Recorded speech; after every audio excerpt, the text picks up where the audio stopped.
Hello, everyone. Welcome.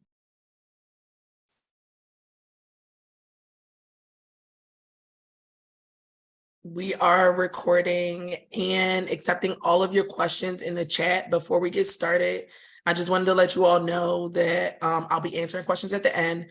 So during the webinar, please put them in the chat and we'll answer all of them at the finish of the presentation. I'm gonna wait a couple of minutes so that we can let everyone flow in. I see that our participant count is going up. I'm so excited to have you all here today.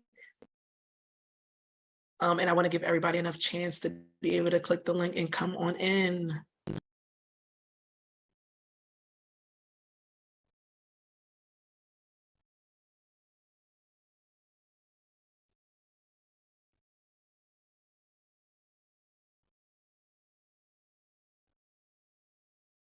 Sorry about that, my hand slipped.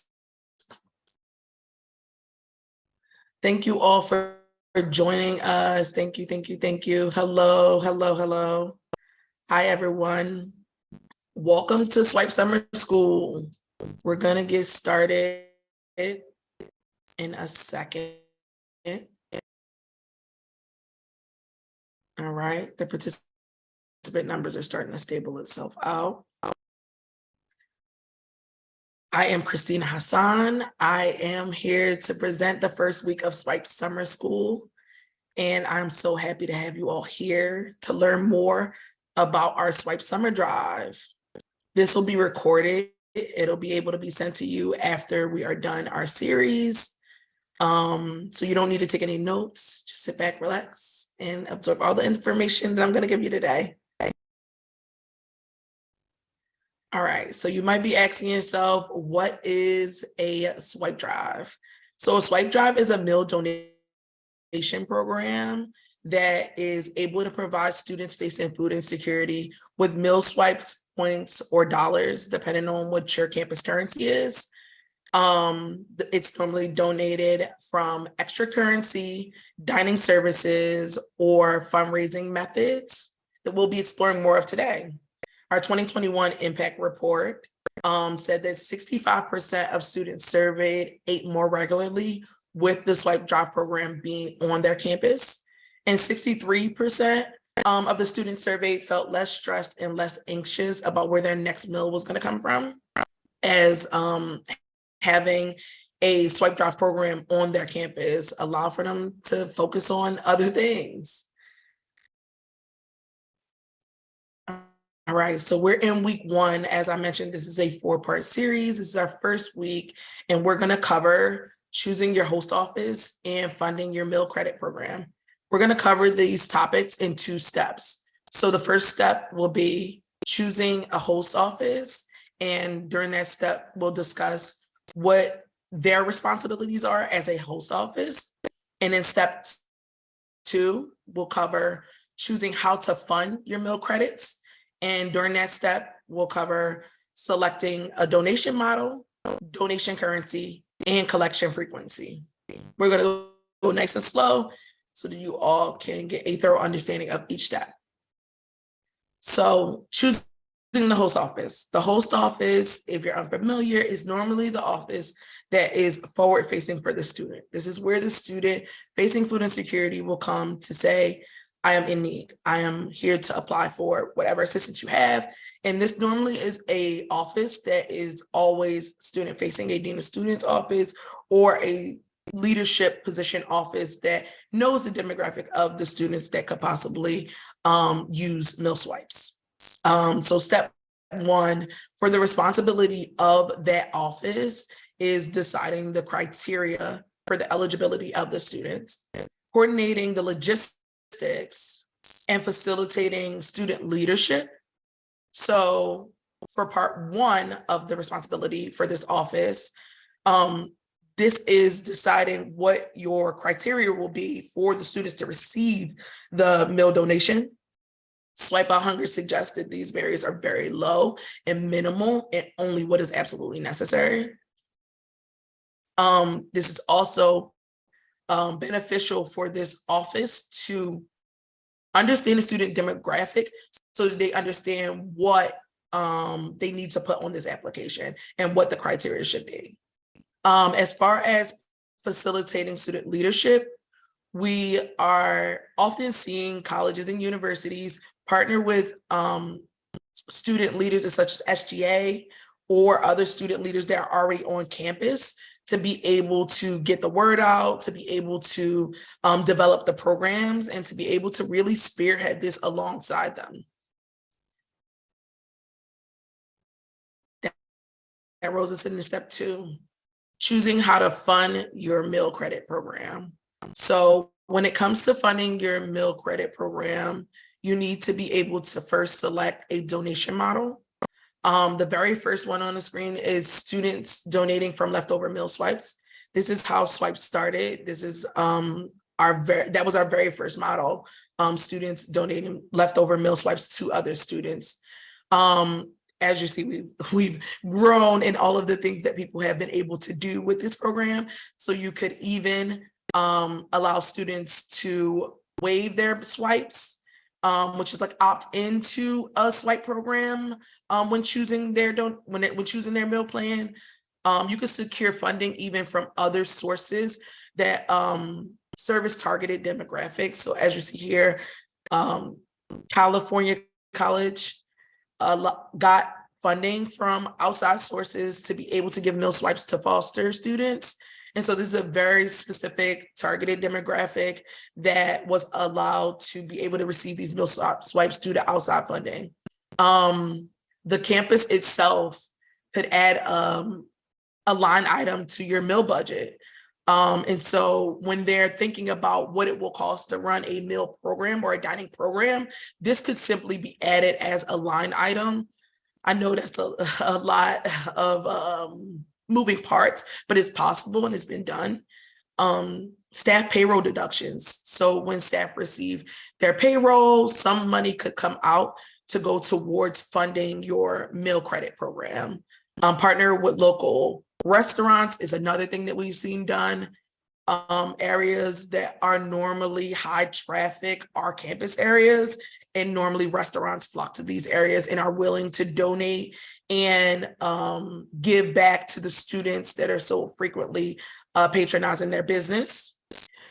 Rounding up programs, when people are checking out of any place on campus, you could simply ask them, do they want to round up to donate to your Swipe Out Hunger drive or program at large?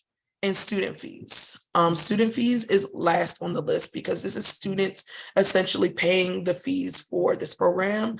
If this is your last and only option, then it is a viable option and it's an option that we've seen work.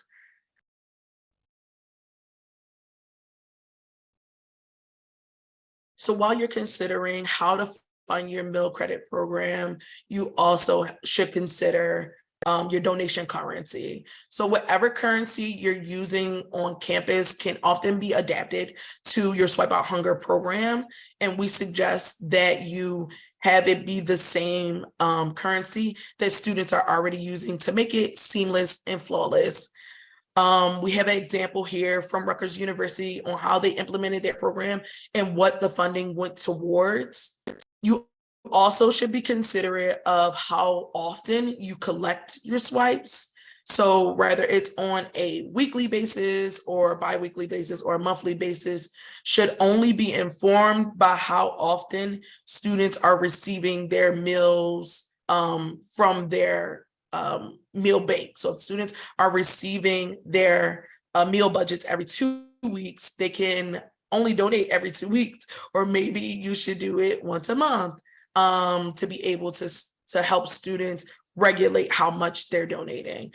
But every campus is different, and we suggest for you to check in with your campus leaders, students, and dining to be able to figure out what the right frequency is for you.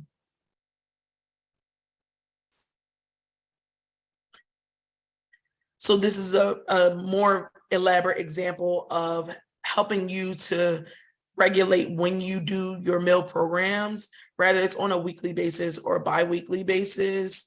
Something great to have at a table that we've seen work is like charts and calendars to help the students know when they are receiving so that they can inform themselves on when it is best for them to donate, giving them the information so that they can make the decision on when it's best for them to be able to give, or maybe wait until the next drive.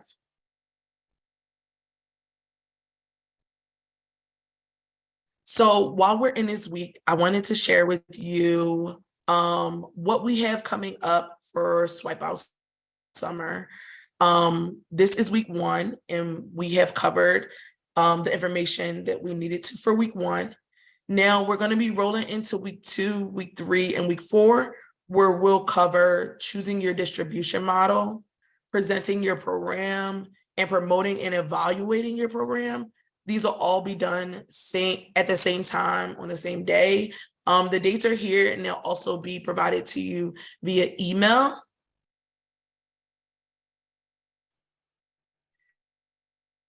If you have any questions, please drop them in the chat. Also, if you want to stay connected with us, please follow us on social media. A great way to also stay connected is our newsletter. And come into office hours. You can sign up for office hours on our website. That's where you will be able to receive step-by-step instructions and assistance with your specific needs for your swipe drive on your campus. We always have programs coordinators there with all of the information that you'll need to be able to help inform what you're doing on your campus. Hello, everyone. I'm Mariela Barraza, Partnerships Coordinator at Swipe Out Hunger, and I'll be your host today. I'm really, really excited about this summer series and just being able to take the time to really break down the Swipe Drive program and go through it more step by step.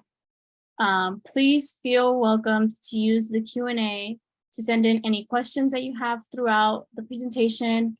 At the end of the presentation, we'll be setting aside some time to answer those questions. So just please hold on to them and take notes as anything comes up for you in the slides. Okay. All right, so if anyone today came to our session last week, Christina shared about the program host office and how to find one on your campus. So that was week 1, and today, week 2, I will be sharing more on how to choose, how to fund your meal credits.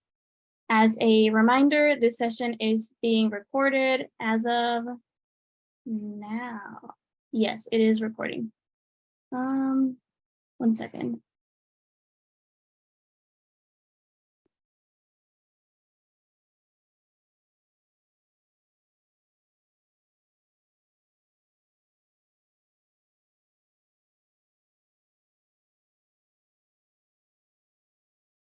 Okay, it is recording. Christina, could you please confirm if the session is recording? It looks like it is on my end.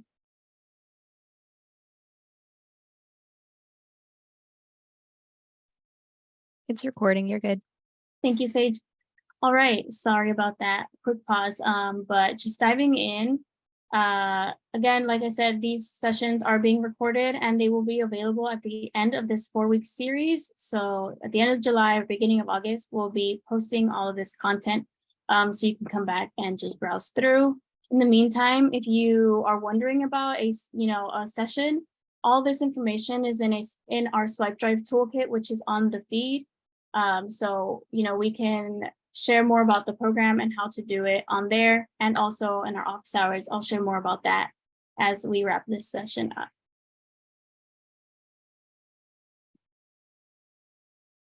Okay, so here is a quick overview of what I'll be covering today. First up, eligibility, how and what to consider, meal applications, keeping a mindful application process, and how to destigmatize your program. So creating a supportive program every step of the way.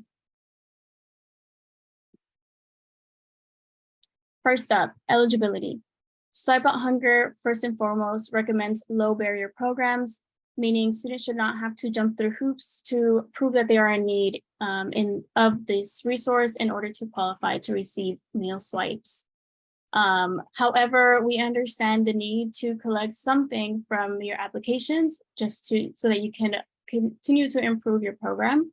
And though we recommend a case-by-case decision-making, some factors to consider collecting are not collecting, or some factors to consider when deciding who you want to give meal swipes to is SNAP eligibility and enrollment status. So if you have any knowledge on your campus already of the population of students who are using SNAP, this may be a population that you would want to focus on.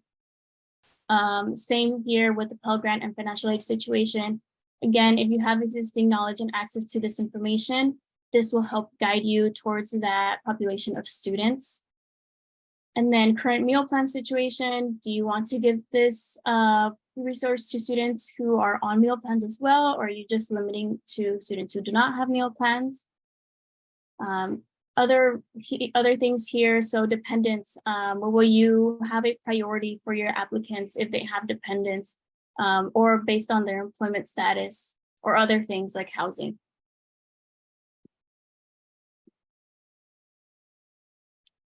And onto meal applications. So those were some eligibility things to consider, some factors, but when you're looking into your application of what to include there, we are very proponent of not collecting information that you don't need. So making sure that you keep your application short and succinct to make sure that you're only collecting what you need and you're not making this even, less accessible for students to apply to. So a few things to keep in mind is avoiding jargon. Just use plain language, something that will be easy and accessible for all applicants, to keep it as simple as possible. Using a certain type of response can result in application denial. So making sure that you are transparent in your application. If a question is answered, with a specific answer, if that will affect the application, being transparent about that so students know how to fill out the application.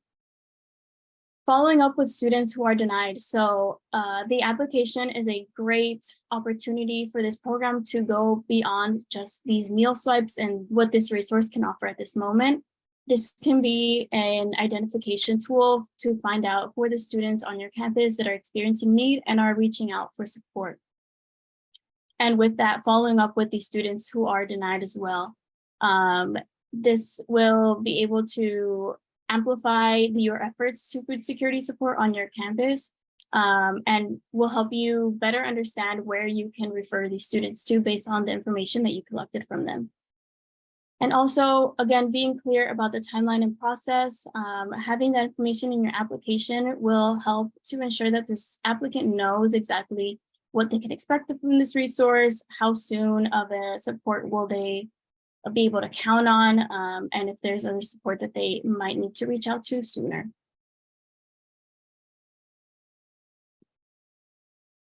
We do have examples of applications from campuses in the network and templates that you can use to build your own application.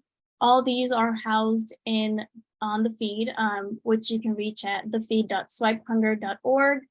And it's in the Swipe Drive toolkit. So again, while this session is kind of more going in depth to each step, the Swipe Drive toolkit has all those templates and examples that you can take to build your own program. And finally, destigmatizing your program. So this is a very, very important step of this building your program, is making sure that it's going to be a comfortable resource to access for students.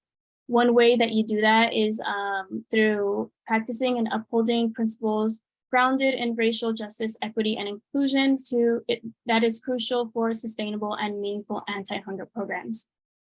So while this is a resource that seems simple enough, collecting meals, donating them back to students in need, there is a lot of opportunity here to do more for food security on your campus. So first and foremost, always remember to put the students first. Putting the student, center the student voice in your program design, keeping that or having that present is going to help you build a program that thinks about how the student is going to experience this program, from the very first step of seeing this on a flyer or online or in an email to applying to how they receive a denial, how are they followed up with, and so forth.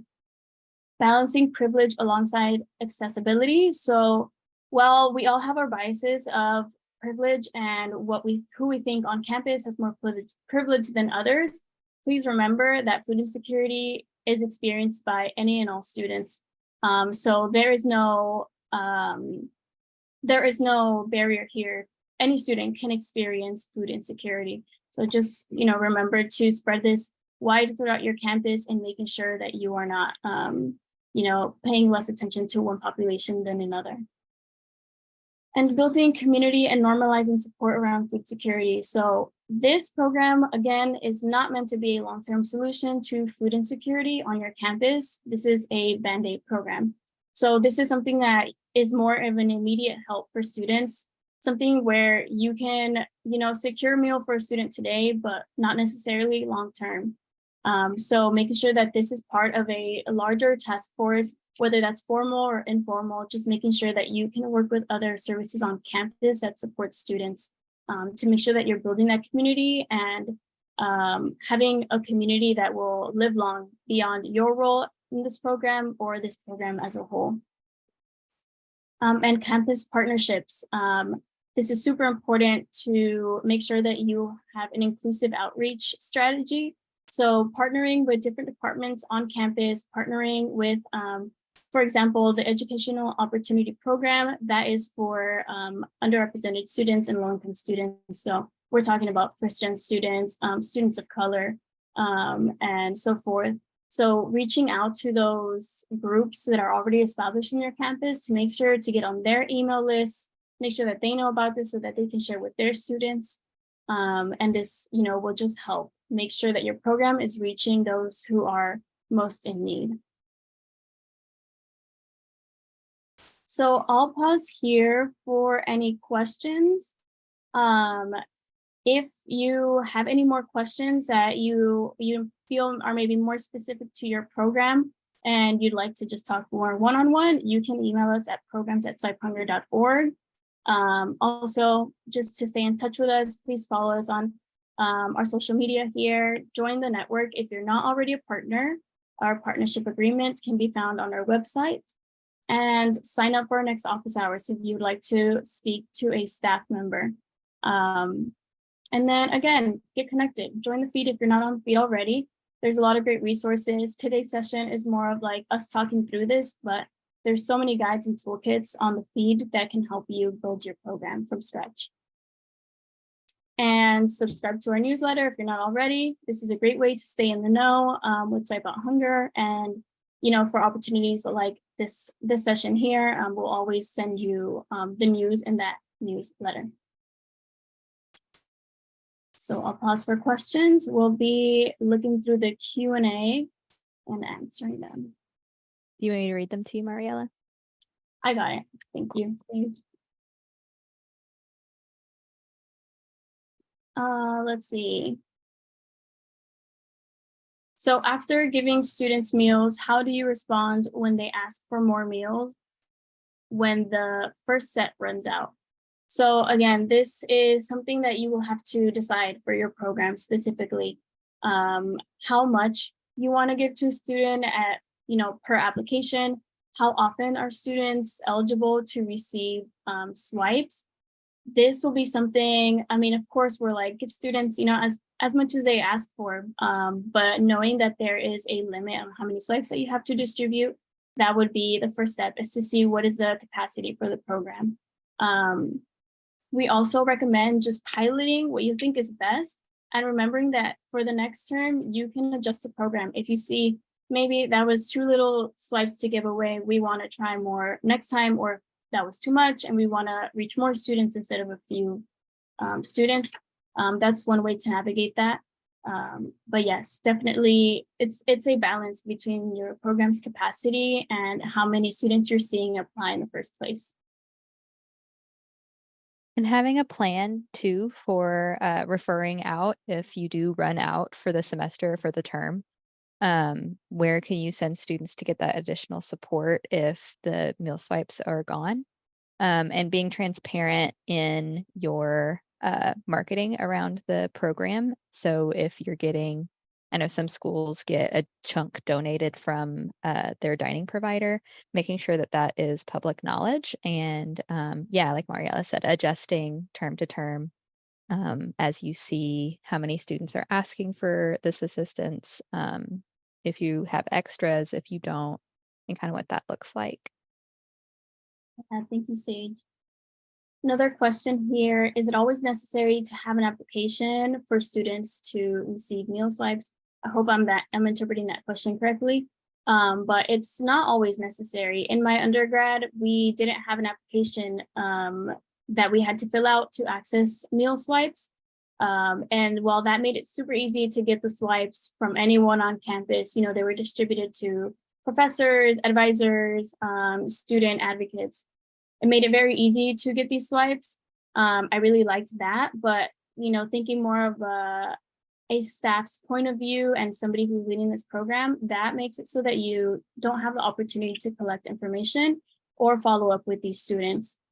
So this is something that, you know, depending on the capacity of your program, if you have a large team, if it's just yourself, and what is your goal for the program. If you really do want to prioritize keeping in touch with these students, at least just so that you can send them other resources to check out, then an application would be great. And if you want to meet in the middle, just have a quick application, something very low barrier that'll still be super quick for students to fill out. Okay, looks like we don't have any more questions from our viewers.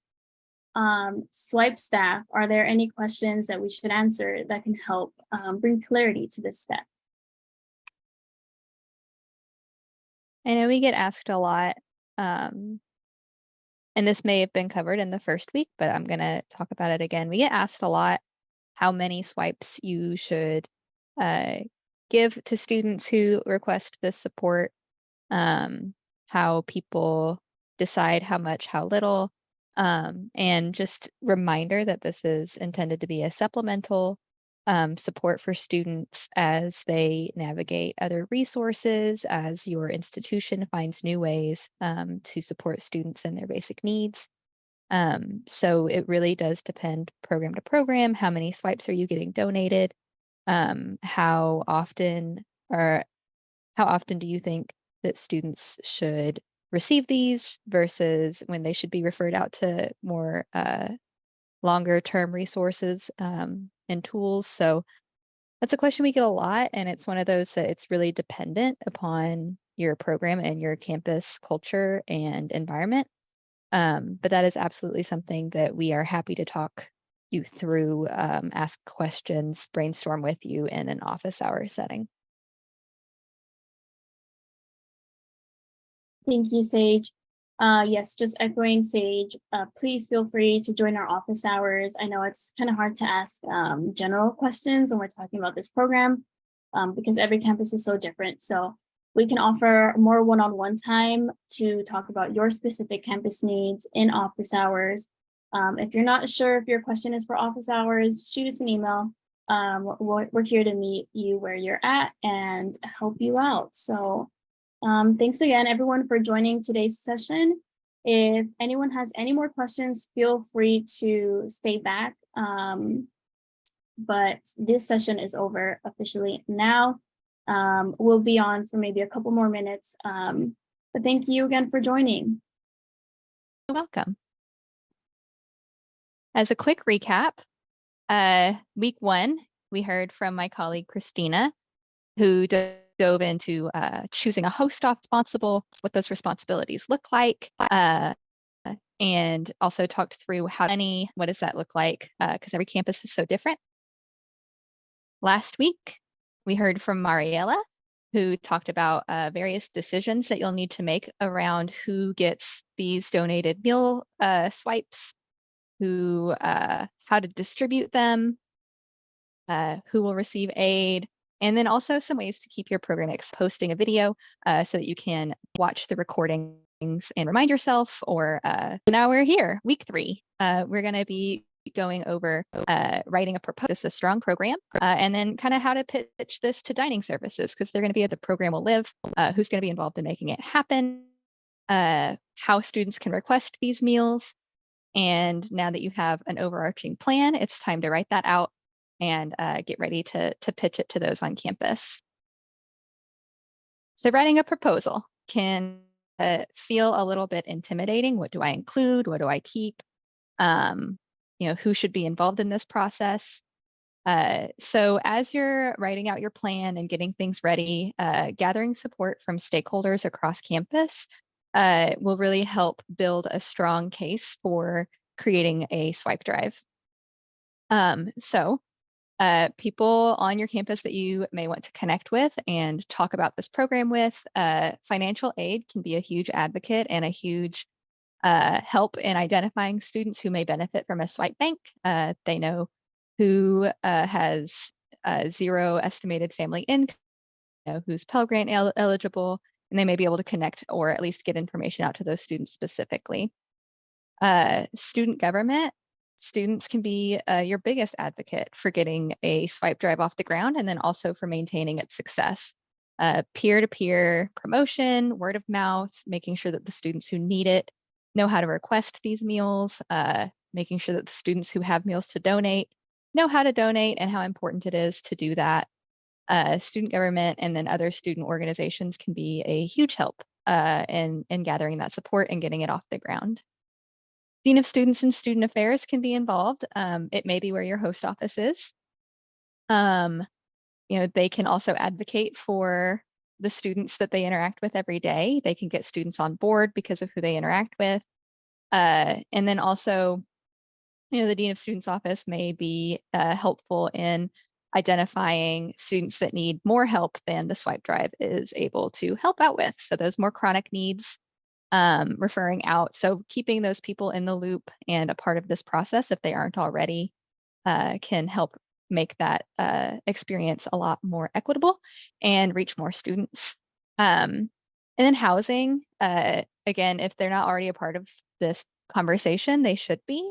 They have such a huge network. If you have camp folks live on campus, what a huge network of students, from resident assistants to the students who are living in res halls. These are students who are connected, who are using dining services, and just making sure that everybody knows what's going on so that you can reach as many students as you can. And so developing your proposal, you'll want to think about answers to questions that you may be asked and prepare those answers ahead of time. So like, why is it critical to start this program? Do you have access to any information on your campus around current food insecurity rates?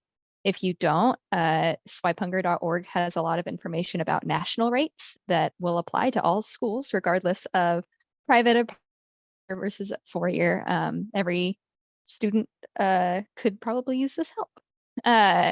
Which meal plans can donate? Do you have an unlimited meal plan option?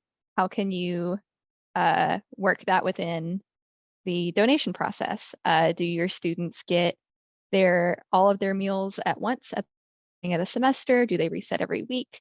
Figuring that out and thinking through the donation process can be really useful to help dining services understand how this can work in practicality. And so that also will inform when and how swipe drives will take place. So again, if it's that students get a big chunk of meals at the beginning of the semester, you probably would want to wait until the end of the semester so that they don't over donate or get, and then they need those meals that they just donated.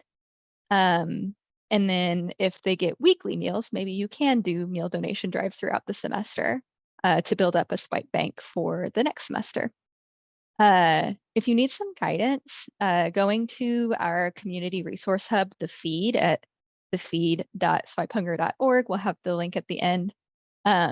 We have the swipe drive toolkit linked, the written one, and there are links to templates for these proposals within that guide, so that you aren't starting from scratch. There are some probing questions to think through and think of answers for before you approach dining. So as you work on getting this program up and going, Getting the meal swipes onto student ID cards takes some tech support. So working with your IT department, your card office, or other auxiliary services can help make this an accessible and discreet process. So, that means that you would need to work with your ID office, set up logistics, and make sure that the cashiers at dining halls know what they're doing, how to process these, how to process the donations. So, start the conversation. This is what we want to do. What would this look like on y'all's end? How can we work together to make this easy? And while the tech side of things is not necessarily our team's area of expertise, we are really excited to work alongside you and help you have those conversations if you hit any brick walls.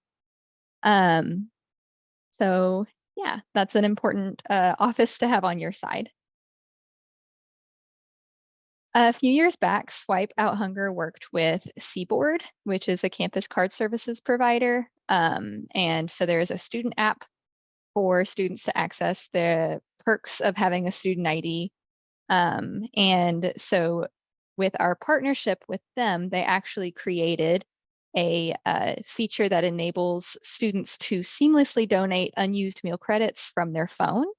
So that just wanted to let folks know, if you're watching this recording live or later, if you can find out if your campus has Seaboard, there is like an easy way to make this process happen.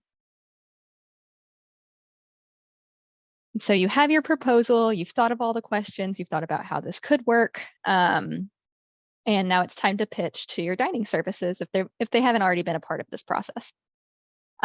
So you may find that you have to negotiate some program aspects in order to get the program approved. So be ready for that.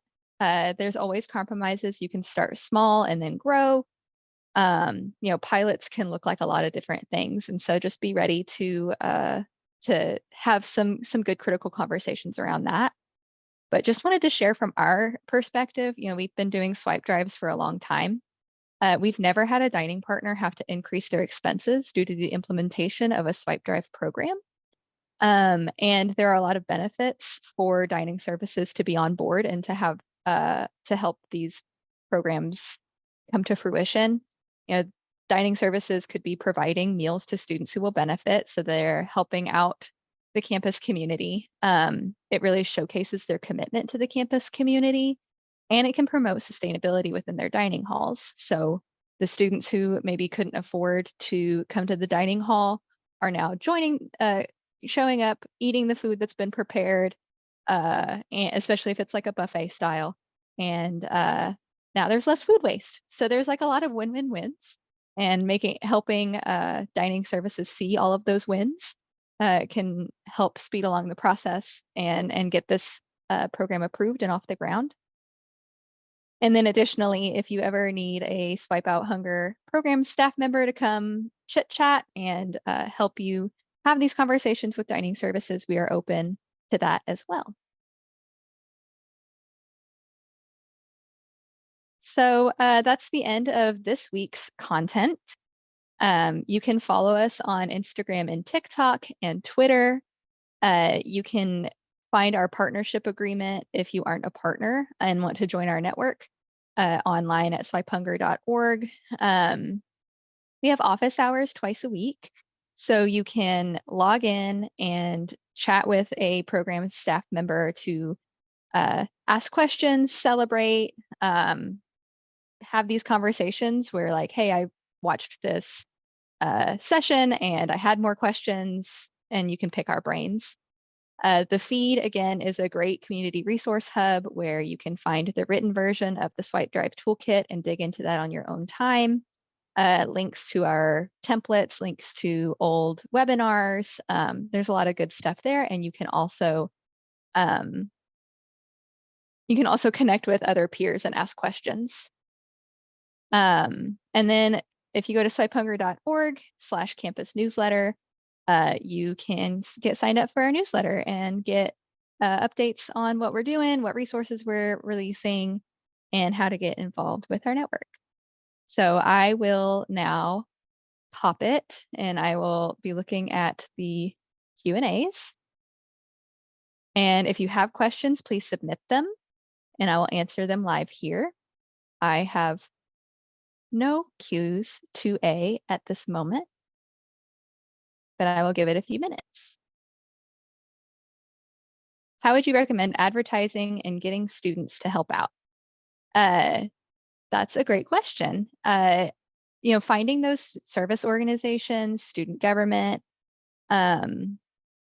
it's a really, students want to help each other out, right? And so helping students understand the issue and that this is a program that they need to be involved in for it to be successful. They can table outside of dining halls and help make sure students know how to donate or how to receive those meals. It can push things out on social media or share in their group chats. So I know students are in a million group chats all the time. So it really is like figuring out who the student leaders are on your campus that have some influence, whether that's student government, a volunteer service organization, even like making sure that folks in Greek life or resident assistants, RAs in the dining hall or in the res halls, just like make sure that they know what's up and that them sharing this information will help out their peers. Have you had experience with food service providers only allowing one meal donated per student per year? This is a barrier that we've found recently. That is a great question. And yeah, that does happen. And I think that it is a hard barrier to overcome. And I think that like trying those incremental growths, like what would it look like if we could do up to 2? And showing that it won't have that impact on their bottom line that they're worried it will. And I would love if you ever wanted to talk this through a little bit more, we can connect in an office hour, or you can email programs@swipehunger.org. So we can learn a little bit more about what that opposition is in your specific case. How do you see previously recorded webinars or summer school recordings? We're going to release the summer school recordings all at once so that it's one big video with all of it. So that will be coming in a few weeks. We have our last session next week. Previously recorded webinars in general are on thefeed.swipehunger.org. So you sign up for that. And there's a resources tab and there's a swipe drive or a swipe session library. And that's where you'll find those recordings. Any more questions to be submitted? The best way to structure the donation drive. Dealing with difficult food distributors who don't teach their employees how the drive works. That is difficult. I come from working at an institution of higher ed, and know that there's a lot of turnover within dining services a lot of times, and that can be really frustrating. So I think that, on that end of things, like how can you make it easy for the dining provider to keep their folks educated? Does that look like you working with a student or you yourself typing up like a FAQ, working with the dining provider to create some training materials or a document or a graphic to have up at the cashier station, so what's going on. I think really like how can you make it easy for their end if there is like that opposition that it's like too much work to make for future. And then structuring the donation drive, it depends on your card POS system. But it kind of depends on what your meal plans look like on your campus. So again, like if students get weekly meals, typically that may look like, every Sunday is meal donation day. It is that they get a big chunk at the beginning of the semester. Maybe that's the last 2 weeks before finals week is the meal swipe drive. So it kind of depends, and that's good for a lot of these things because campuses are so different. And that's where the programs team can come in and help you problem solve and think through your work. Thank you. Yeah. I'm going to give it another minute for people typing in case there's questions. Next summer school topic will be the last chapter of the Swipe Drive, which is promoting and evaluating your program. So I'll answer some of those questions that we've been talking about. Great. Well, thanks for logging in, everyone. I hope that this was informative. Again, you are always welcome to email programs@swipehunger.org to have more questions answered. We're here to support. We love the schools. We love talking. So please hit us up.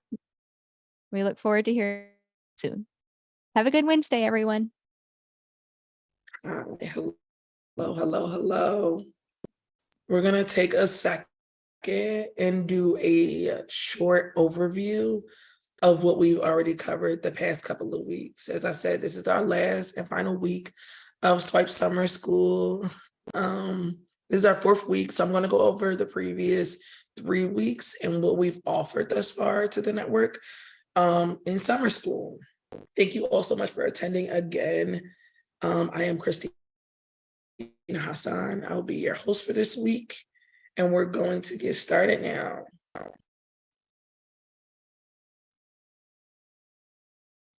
All right. So as I said, we have 3 weeks prior to this that we're about to overview. The first week was choosing your host office and your meal credits. So in that week, we talked about steps 1 and 2 of the Swipe Drive Toolkit, choosing your host office, what they're responsible for, who they'll be, where they'll be located, and also choosing your meal funding credit options. So this was selecting your model, your donation currency, and collection frequency. Week 2, we covered choosing your distribution model, which cover eligibility, like factors to consider for eligibility and meal applications. We have examples and templates located on the feed that you can access at any point in time to be able to help guide you with your applications, and also destigmatizing your program. So we went over how there can be stigma attached to a lot of these programs and how to destigmatize your program on your campus. Week 3, we went over presenting your programs. So writing the proposal, working with IT, card services, or auxiliary services to figure out the back end. Your card vendor, you have to figure that out on campus, who the person would be that is your external card vendor, and then pitch into dining services. Once you've done all your research, figured out all the details, then you can pitch to dining services if they're not already in partnership with you for this program. And this week is week 4. So this is promoting and evaluating your program. This week we'll go over step 5 and step 6 of the Swipe Drive Toolkit, which is promoting your program. We'll talk about destigmatizing your promotion of your program, social media promotion, different promotional ideas, and some templates that are available on the feed as well. Step 6 of the toolkit is evaluating your program. So once your program is designed and implemented, what does evaluation look like? And we'll talk about some other innovative solutions that campuses have taken that may have not been able to do swipe drives, or that may have done things in addition to swipe drives. All right, so we're off. We're in the thick of it, of step 5 of the toolkit, promoting your program. Promoting your program, now that it's time to begin marketing, you've done everything else you needed to do, the program's ready to go. You have to begin to get people knowledgeable about the program. You have to get the word out to campus students that this program exists. We have kits on the feed that are available for you to get templates to be able to use marketing tools. You can possibly customize these tools. You can use them as is. Whatever fits your branding that you would like, you can do. I wanted to start off with destigmatizing your promotion, because I believe that is one of the most important things that you can do when promoting your program. You want to eliminate the possibility of stigma being involved or associated with your promotion for your program or in your program at all. When thinking about destigmatizing your program, you have to think about not only marketing to certain audiences or certain people, but to everyone. Everyone can experience food insecurity at any point in time in their lives. And so we want to make sure that we're not skewing our promotion towards certain audiences that we believe experience food insecurity. We want this to be an open and welcoming space for all students and all people that you want to service. Maybe you're servicing the campus and community at large. You want it to be open to everybody. So you don't want to have any stigma associated. And based on our data and the feedback that we've gotten from the network, we know that the programs that work best are the ones that don't say, only the people that need it, or it's only fitting one need or one demographic or one certain type of person, but is advertised to everybody and anybody that needs these services. Students feel more comfortable in these spaces when it comes to reoccurring services being done through these spaces. And so we want to forego any possibility that we could be turning away any student on our campuses. Also, partnering with student leadership. They are engaged already on the ground, already accessing students on a very organic level. So when you uplift student voices and make sure that you're partnering with student leadership, engaging students in the promotion, it's more successful. They know how to speak to their peers. They understand what they would want on the other receiving end of the program. And so they can advise best practices on when you're looking to create promotion for your program. 50% of our students said that they access services because they heard of it from a friend. Word of mouth goes far, so popularizing your program among students will make sure that it's promoted well and often to their classmates, co-workers, friends. This is the best vehicle for knowledge of your program. Social media. We know it, we love it. Everybody's on social media. This is the way we get our news now. And so making sure that you have a strong social media presence is important.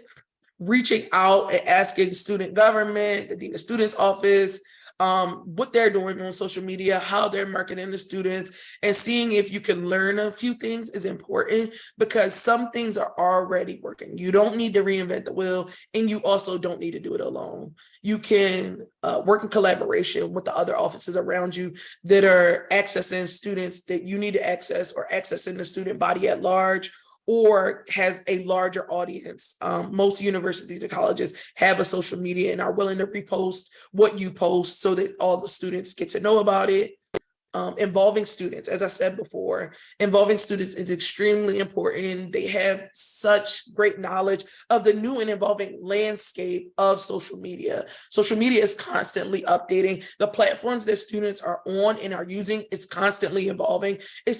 It's difficult to keep up, right? But it's not difficult to have students inform you, to ask students to seek their advice on what is the new platform that we're on, right? What is the new thing that you look to for news or for information from your campus leaders? They will repost, they will advocate for the program on their pages if they feel like it's a good strong program that they believe in and that they would access themselves, start an account. That is the basic bare minimum, like start an account. If you don't have anything, have an account, right? Like you will not be able to access certain student bodies or certain parts of the student body quickly enough or fast enough or efficient enough if you are not on social medias like TikTok or Instagram. We know TikTok is new-ish and up and coming, but this is the new way you get increased awareness, is through staying relevant and staying up to date with the social medias that your students are on. So seek their advice, seek their help, but have an account. Promotional ideas. So promotion outside of social media is also important. Not all of your students are on social media. Not all of your students access social media as a tool or resource for news or information. And so you have to be more places than on social media. Connecting with the groups around campus that already are doing outreach to students is extremely important. We advocate for connection and collaboration in every part of this process. Is going to build a stronger program. And when we come in contact with you, if you need additional assistance, collaborating with different groups that are doing similar things, similar colleges of your size, or similar people that have ideas or demographics that you're serving, we are going to be able to connect you, because those connections allow for us to be able to not have to pull so hard on our network, or not have to be able to pull so hard from our, Google engines or our own brain. When you're collaborating with other people, it makes it so much easier. Campus newsletters and media. Yes, the campus has a website, it has a newspaper, it has other media outlets, sometimes even a news channel where you can plug the program, you can plug the information that you need to provide to students through these media outlets that already exist on campus. Majority of them already have students signed up. Sometimes students sign up like when they first start for these things. And so you being a part of them and being integrated into them will allow for you to be able to be seen more often, more frequently, and almost effortlessly for you. You give them the flyer, they plug it on their social media or on their media outlets or on their newspapers, newsletters, website, and it becomes really, really easy to access the student body. Utilizing syllabi. This is important. Every student on campus goes to class. Every single one, they go to class. They have syllabi in each and every class. Professors write these syllabi new and refreshed every semester. And so adding campus resources should be a huge part of what their syllabi entails, because the first thing we need to do is address students' needs on the front end. Before we get to what books they'll need and all of that, student needs to be upfront and prioritized. And so encouraging staff and faculty to add these into their syllabi is an easy reach, an easy way to outreach to students. It might not be so easy to convince them, but it is an easy way to access students, and it shouldn't be nothing but an additional link. A lot of syllabi are available online now to students. They're not printed anymore. So a link to your website, to your social media should be effortless to put onto a syllabi. Targeted outreach. So when we say targeted outreach, I want you to not think about targeting certain audiences, but targeting your students on your campus to make sure that they know that it's there, right? So having it at all school events, right? So when they're coming in as freshmen, having it at orientation, or when they're attending assemblies for new classes that may be upcoming, or when people come to campus and students are coming to see these people, whether it's job fairs or concerts or whatever, whoever first coming to campus, you should be one of the people right next to them. Like, I know you're interested in this, but we're also doing this. So that's what we mean by targeted outreach, not necessarily targeting our audience or demographic, but targeting your students at every entry point that you possibly can. It's important to get them wherever they are, meet them where they are, wherever they're showing up, whatever's drawing them in, meet them there so that they're able to know about these resources and be well informed while you're on campus, while they're on campus. Connect, be where they are. That drives us into step 6, evaluating your program. So congratulations, you got your program developed. It's up and running off the ground. All the stakeholders are on board. You've promoted, you've launched it. Students are receiving meals. That is a huge thing to celebrate. That is a great and tremendous success. I know that some of you are at the very beginning point, but we're at the end where we're celebrating. And I want you to take a minute and truly celebrate. Once you get to that end point, this is a 6-step guide on how to get you there, and we are here to support you. However, internally, I need you to celebrate that you are bringing programs like this to your students, that you're providing such an amazing and wonderful service for your students and with your students. So now you might want to know, how do you measure impact? Once we get to the finish line, we begin to look back and see, how can we do this again? How do we continue to build this bigger and better? And so that brings us into our campus leader survey and student beneficiary survey. This is 2 surveys that we offer to our network. Annually in the fall, we roll out these surveys to be able to ask questions about the impact and the things that you're doing on your campus so that we can understand how you're impacting students. These surveys are not something that you need to do yourself. So some campuses do have their own surveys that they do. These are swipe out hunger surveys that we do. We provide all information to you. We give it all back after analyzing, putting it all together in a pretty package for you. It's a great way to understand how your program is doing. It's a great way to be able to evaluate your student body and student stories, because we ask them, how do they feel about the services? How are they benefiting from the services? Let us do the work and let us hand it over to you. If you have your own survey, we're willing to work with you, give you our questions. If you're looking for more questions or you're looking for just an extra set of eyes on your questions, then we're here for that also. We're here to support in every way that we can during every point in the process, continuing through to evaluation. And these are some other innovative solutions that we've saw on campuses around the country that have swipe programs or maybe are doing alternatives to swipe programs. So a basic needs hub, wraparound services and programs, meal plans and scholarship funds, grocery deliveries and gift cards, AmeriCorps Vistas.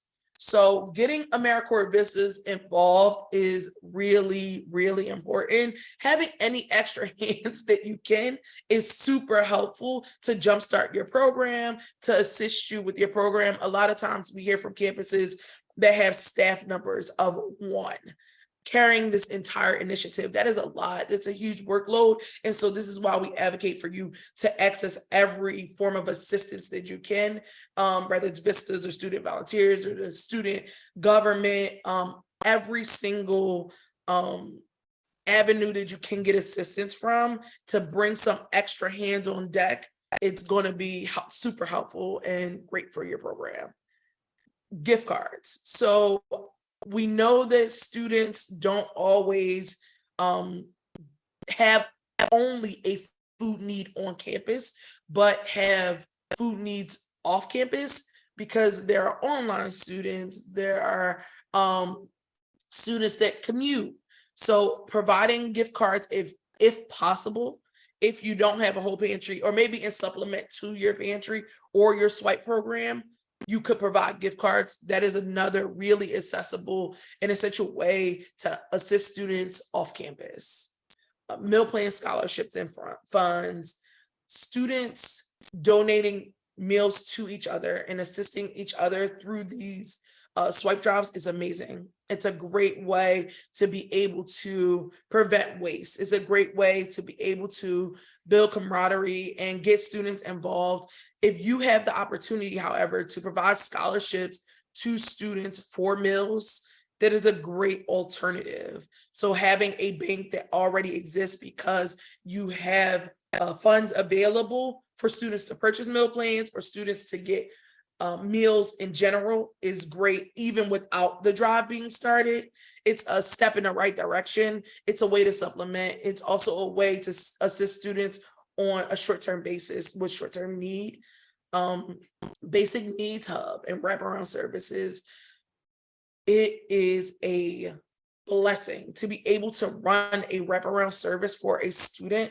It really changes their lives and interacts with them in a way that a lot of people will benefit from. A lot of students will benefit from a full wraparound program where you're helping them with all their basic needs, not just with food or not just with transportation, but with every single one of their basic needs. We understand at Swipe Out Hunger that a basic needs hub is a huge lift for a campus, for our campus partners that do it. We lift them up as exemplars for other campus partners to learn from and to get advice from on how to get there, and hopefully work alongside them to help them develop or lend a helping hand in your programming.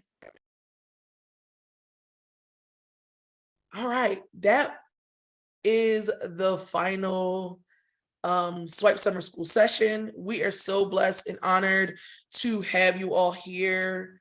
If you have any questions, add them into the Q&A now. We want to extensively plug our office hours. I know that over the past couple of weeks, we've been going through these chapters and telling you guys to reach out to us. However, we have office hours Wednesdays right after this session, and we would like to invite you directly to that. So as soon as we get off of here, we have office hours that are available for you to drop in. And if you have campus specific or like very specific questions, then you can drop in there for one-on-one assistance or more direct assistance if you have a specific question based on your campus needs. Other than that, I'm going to stop sharing and answer some of these raised hands and questions. So how can we evaluate the program if using a survey is not an option? So if you can't use a survey, I would suggest for you to try and get student feedback on site. So if you have a program where students are coming to utilize the program, they have to come through something, some way, somehow, an office, a desk, a human. And so I would ask for student feedback then and there. So as you are, handing out the swipes or, however it may go, loading them on, even if it is a virtual only system or process, then you can send them the swipes and ask for them to give you feedback in some type of way. It doesn't necessarily have to be a survey, but feedback is always helpful. So if you just ask for feedback verbally or virtually, it will help you to be able to evaluate the program and see how it's benefiting students, if it's benefiting students or some other thing, if students need something else.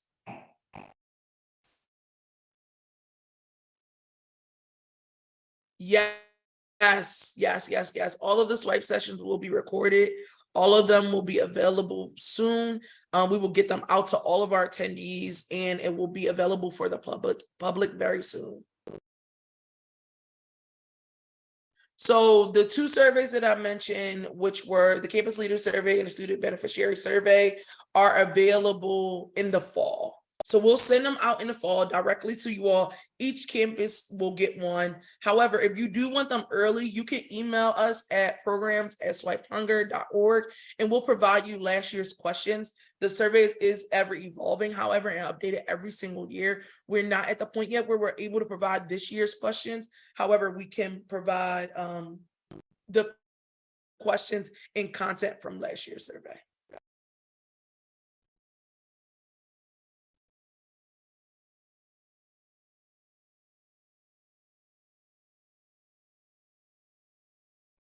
What feedback questions would you ask? So for me, I would look at your campus and see what you would like to know. So I know based off survey development, you have to start with like what you would want to know. What do you need to know for the campus, for your department, for, you know, developing impact reports, or for funders, right? Like, what do you need to know?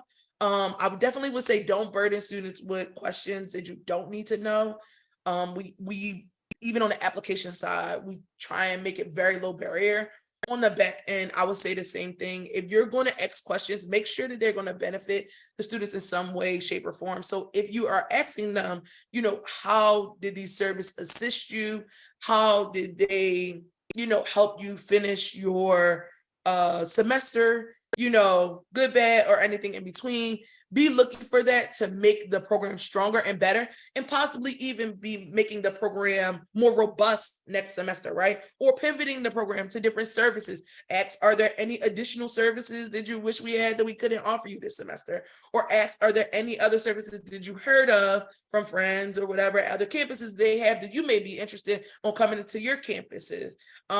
Also, ask them what made them, you know, access the program. Like what made you interested? How did you find out about it? You want to know what outlets you're using to like outreach work.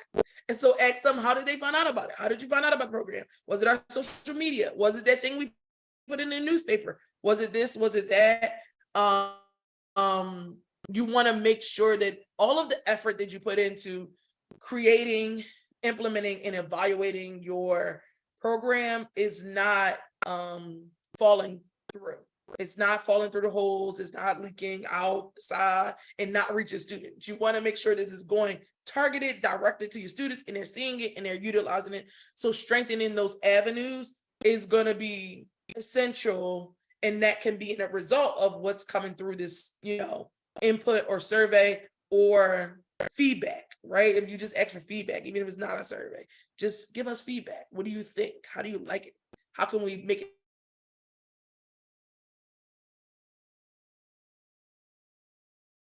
it stronger, better, different? And so for those changes to be implemented correctly, you got to know why. You got to know why you're making these changes and where they're coming from. Thank you guys for your questions. These are great questions. Does anybody else have any other questions? I know we still have a few people here with us. I'm here to answer questions. Whatever you guys need to know.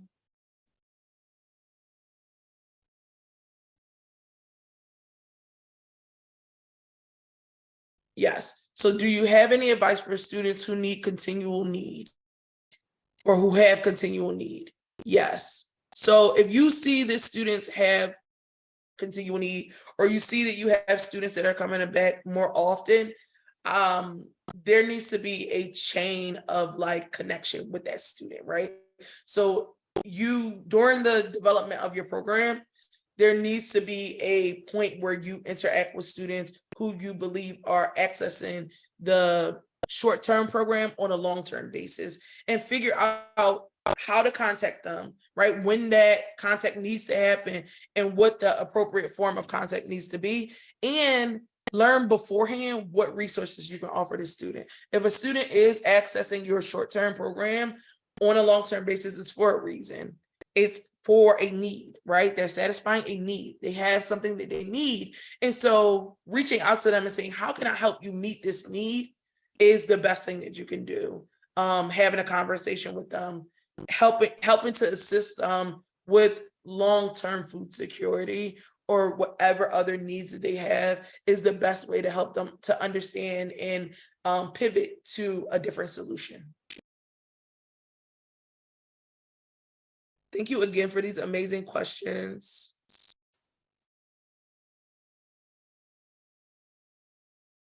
Anybody else have any questions? I see we're still here with each other. I'm here to answer the questions. I'm so happy that you all are here with me.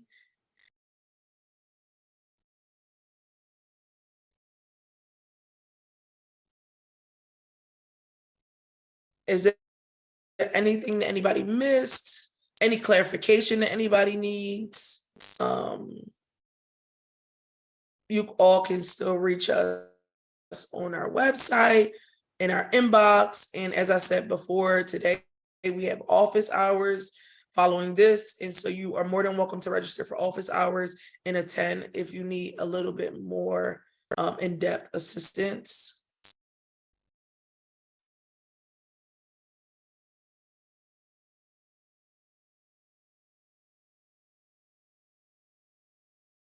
All right.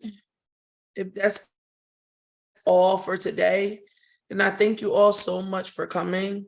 I really appreciate your attendance and your interaction with this Q&A part. All of your questions have been super helpful. We will have a FAQ from all of the questions during the series because we know that these issues are not unique or new on each campus, and it might be helpful for people to see questions that were previously asked. So we'll be developing that and rolling it out for everyone to access. And we hope to see us at programs@swipehunger.org. Thank you.